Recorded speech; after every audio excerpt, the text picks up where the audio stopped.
तुझे मूर्ती रखुमाईच्या पती सोयरी. रामकृष्ण हरे.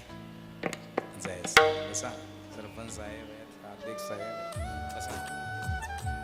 सदा माझे डोळे जडो तुझे मूर्ती रखुमाईच्या पती सोयऱ्या. डोळे आहे रूप पाहता लोचणी. लोचन म्हणजे डोळे आहे.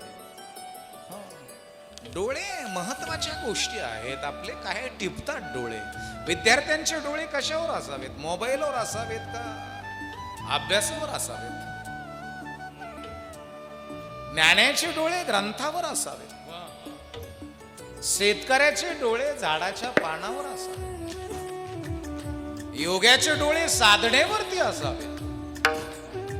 आणि म्हणून गुरुजी सदा माझे डोळे जडो तुझे मूर्ती. डोळा विषय फार महत्वाचा आहे.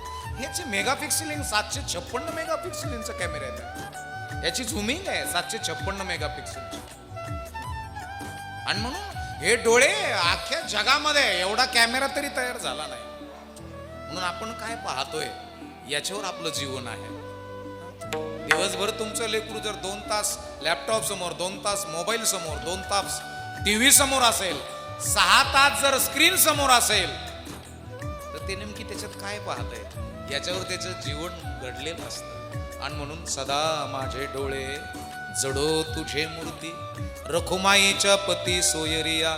तुझं नाव आणि तुझं रूप कसं आहे? गोड तुझं रूप